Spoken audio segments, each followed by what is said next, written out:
further. And at this moment, we Indians are so proud that we are going to become the 4th largest economy in the world, and very soon we will be the 3rd largest economy as well. So on this momentous journey, we are joined by Dr. V. Anantha Nageswaran, Chief Economic Advisor to Government of India. Welcome, sir. Thank you. Sir, probably we will start with Sure. that first question on Indian economy itself. As it's known that we are projected to become the 4th largest economy in this financial year, and very soon we will be the 3rd largest as well. How significant is this milestone? Look, these are significant and important milestones in their own right, for the simple reason that it does signal to the world that we have a size and a heft to influence and shape global economic trajectory. And therefore, given the size, we do have a seat at the high table. And also it means that our growth rates in the future will influence how the world economy performs, unlike in the past. So for these 3 reasons, this is an important milestone. And sir, we are all going to fulfill our destiny. 2047, That's right. That's a year that is etched in all the heart, that we aim to become the Vikasit Bharat, Right. as our Honorable Prime Minister envisioned. So what could be or what should be the minimum growth rate that we should sustain to achieve that? Look, obviously, when it comes to the desirable growth rate, it would be somewhere in the region of 7.5% to 8% in real terms. That would be ideal. But we know that the world environment today, or what it is likely to be in the next 10 to 15 years, is not the same as what the world experienced between, let's say, 1990 and 2010. So next 10 to 15 years will not be the same as the period between 1990 and 2010 or 15. So therefore, we should be doing whatever that needs to be done to be able to achieve a growth rate of 7.5% to 8%. And it is possible. At the same time, factors beyond our control may bring that down. That we shouldn't worry about it, because ultimately, whether it is in personal life or in public policy, the focus has to be in what is it that we can do in our sphere of influence, in our sphere of decision making. We should keep doing. The outcomes may turn out to be fortuitous, lucky. There could be some years in which we achieve 9% growth rate. In many years, we may not achieve them. That's okay. But I think while the ideal growth rate is 7.5% to 8%, for the time being, it does look like 6.5% to 7% is more realistic given the state of the world. But that should only motivate us to strive for achieving the higher growth rate that we need and we deserve. I think we will touch upon the external factor a little bit, because that will be in the mind of everyone. Right. How do you see this time right now? Because some people used to say we are living in an interesting time.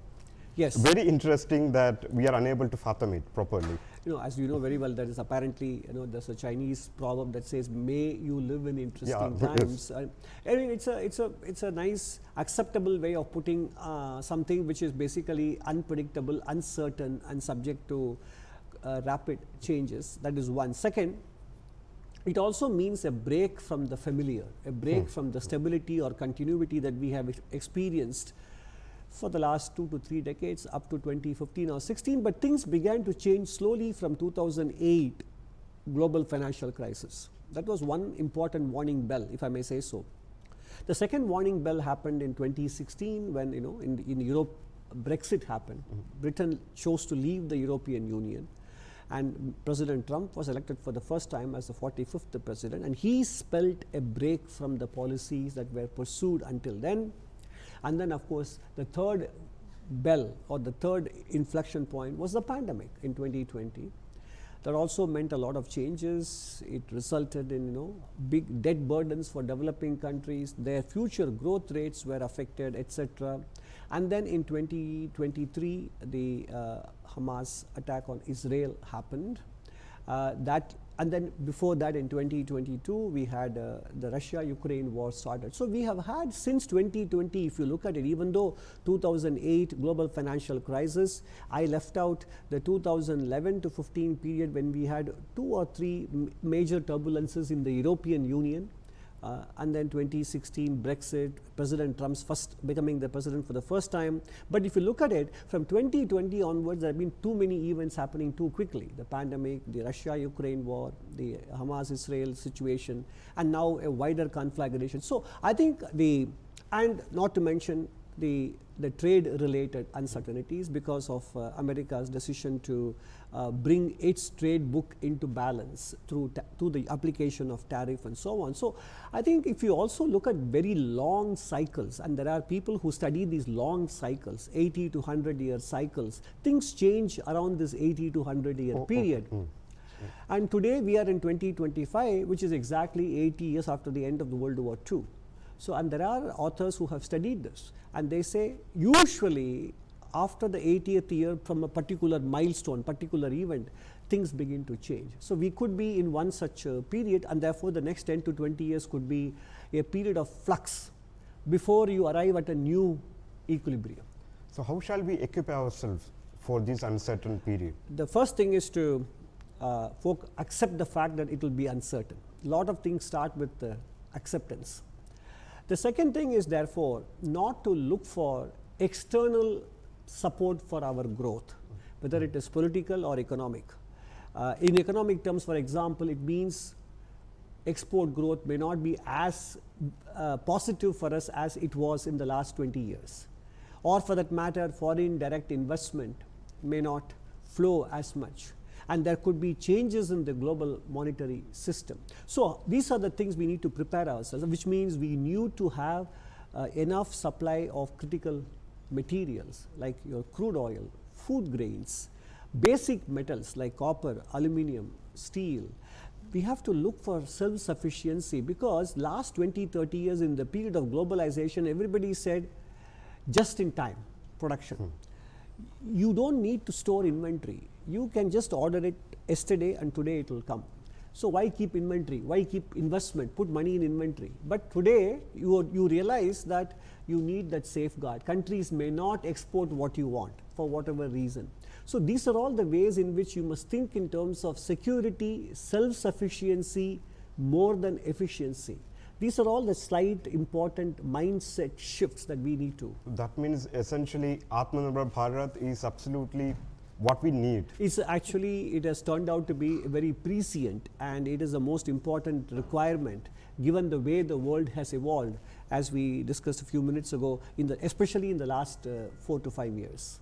And how about our export-oriented growth model, which everyone propagated? Absolutely. Till 2010 at least, everyone was propagating that. I think. So will that model need a break? Sorry, sorry for interrupting you. No, it's not. I just want to be very careful here. We need to have an export mindset, export orientation, because exports are the ones that give you the global benchmark. I mean, how good am I compared to a global benchmark? Can I sell at the global market? Gives you an indication of how good you are, how competitive you are, how much quality conscious you are. That's a global benchmark. But we should strive for positioning ourselves in the global market in many areas. That should continue. All I'm saying is it won't be easy. In fact, because it won't be easy, we need to double down our effort. Yes, we need to do a lot more. It is not to say that therefore exports don't matter, don't concentrate on exports. On the contrary, we have to be conscious of the difficult environment and redouble our efforts.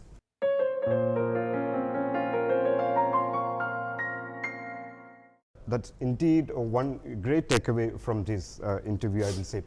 And I'll come back to Indian scenario, economic scenario as well. You have been in finance for a long time.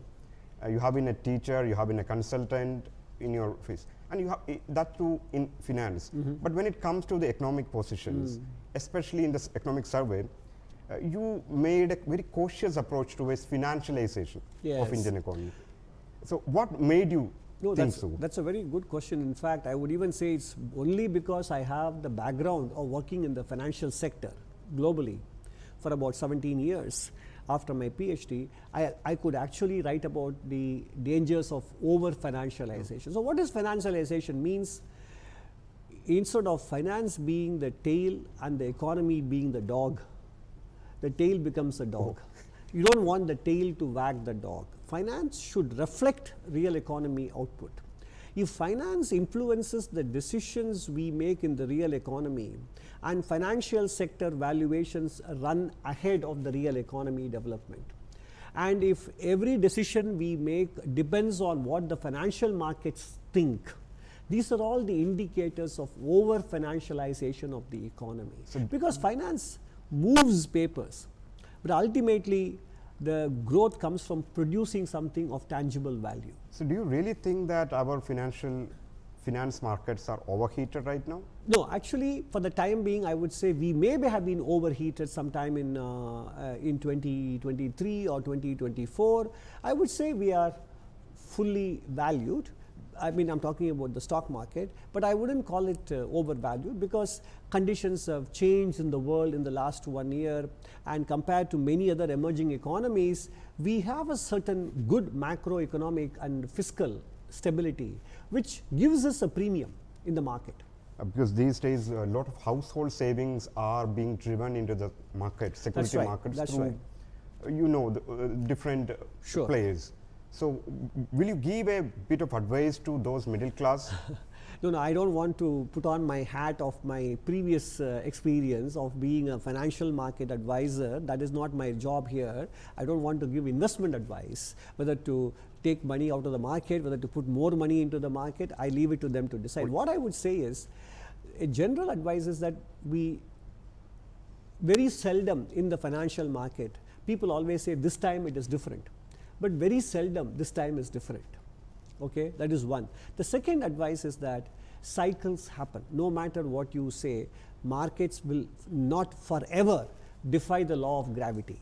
Okay, and you need to go through cycles to learn from your mistakes, and always understand your personal situation, balance sheet, and what is the amount of loss I can bear if things go wrong.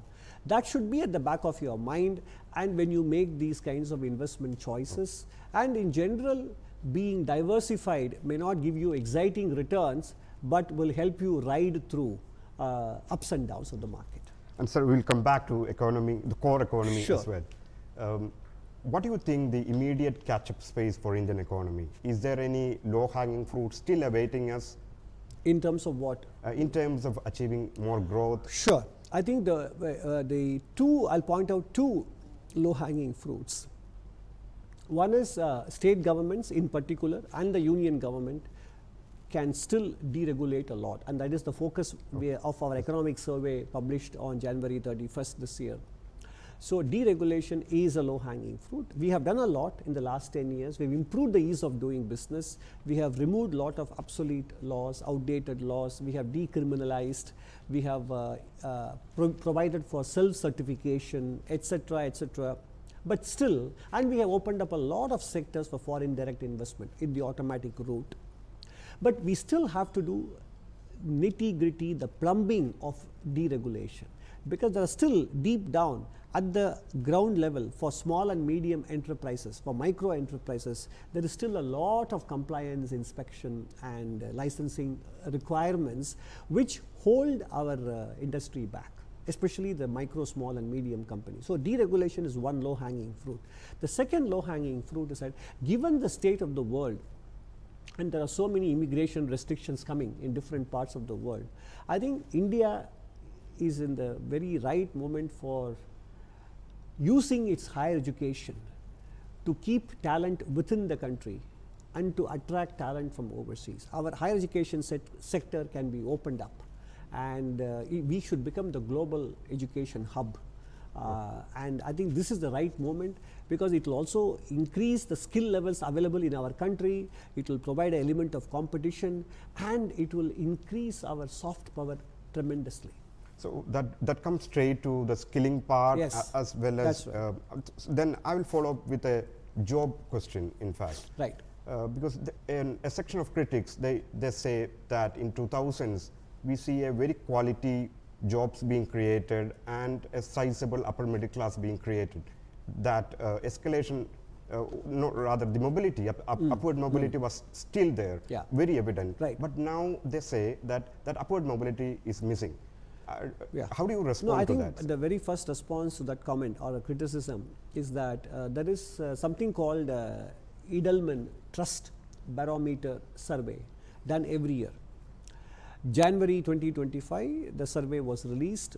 It talks to people of different age brackets, mostly youngsters, cities, small towns, etc., across the world. And in terms of optimism about the future, developing countries actually do far better. And India, Saudi Arabia, Indonesia, and China are the countries where the youth have a much greater optimism about the future than in developed countries. That optimism will not be there if there is no upward mobility. That is one. Second evidence is that post-COVID, we have had a lot of changes in the way the labor market is structured in the country. People now want flexibility, both the employer and the employees. So people are willing to let go of the security and the benefits they get from being full-time employed because they want to pursue 2 or 3 jobs and then settle down later in life, unlike earlier days when we thought by 20 you should have a full-time job, etc. So there are changes that are happening. And third, I would also point out that one of the private sector research agencies which used to put out data about India's employment market being weak, just recently about 10 days ago or even 1 week ago has put out a new publication which shows that in 23-24 and 24-25 India actually created close to 15 million, 1.5 crore jobs a year, in both the years, and also high quality jobs. And that agency used to be the one that used to always put out data that showed that Indian economy was not creating enough jobs. They said their methodology was actually outdated. They have changed their methodology, and now they have reported that in the last 2 financial years, job creation both in quantitative terms and qualitative terms has been very good. So then, when it comes to Make in India project, will manufacturing take a backseat now onwards? Because a lot of people, especially when I refer to Raghuram Rajan, he always says that the service sector should be India's priority always. So how do you respond to that? So I'll just simply say that Indian economy is of a size that there is room for all sectors. Agriculture, manufacturing, services, all are important. Take agriculture. If you look at, apart from the food grain area like your rice, wheat, sugarcane, cotton, if you look at horticulture, fisheries, poultry, fruits and vegetables, etc., in every one of those sectors, the growth rate is in high single digits. It is in the food grains where it is below 5% on average. So there is room for even boosting agricultural growth. Similarly, services sector, yes, India has done very well. You should capitalize on your strengths, but manufacturing, India has not missed the bus. India could not participate in the manufacturing boom like East Asia before the new millennium, because we didn't have the infrastructure. That is why this government has invested a lot of effort in creating the physical, digital, and financial infrastructure so that manufacturing, we can actually try to increase the share of manufacturing. I would argue that the peak of the manufacturing share for China is actually now it's there, and there is lot of momentum in making sure that the world doesn't depend on a single country, and therefore India is actually very well poised for the manufacturing diversification that is going to happen globally. So I would say India should not neglect, and we have the size big enough to be able to ride all the 3 horses: agriculture, manufacturing, and services. We have been talking about Indian scenario in general. As you are in Kerala, what could you see the future of Kerala's economy? In which thrust areas it should focus on? No, before I answer your question, I just want to also highlight and feel proud of my own Kerala connection. because my mother actually is from Kerala. She was oh. born in Kodungalur, even though she grew up in Chennai. So I have a very natural affinity for Kerala, and I love coming back here. But now to answer your question, Kerala has certain natural advantages, and advantages it is also cultivated over the years. Natural advantage we all know about, the unparalleled natural beauty and location, global connectivity, both sea and air, etc., and a tradition of trading and commerce over centuries, and also acquired advantages such as high literacy, etc. So in some sense, as India now has to handle both the influx or the inroads of artificial intelligence, at the same time grow the services sector, Kerala, among many other states, is well poised to handle both. It can straddle both the horses. It can drive technology driven growth because it has got a history and track record of value added services in IT. At the same time, we all know about the potential for tourism, and the skilled population is there, and they are mobile all over the world and all over the country as well. So in the challenging global growth environment, actually some of the advantages that Kerala naturally possesses and has acquired and built up over the years, over the decades, will stand the state in good stead in being one of the important economic growth performers in the country. That's so nice to hear, sir. Thank you. And that's our chief economic advisor's take on global economy and Indian economy as well. And he has put his very realistic understanding of the world and our economic prospect towards Vikasit Bharat. And for these valuable insights, sir, on behalf of Doordarshan Kendra Thiruvananthapuram, we extend a very deep gratitude to you, sir, and for your beautiful insights. Thank you. Thanks It's been a lot, my sir. pleasure as well. Thank you.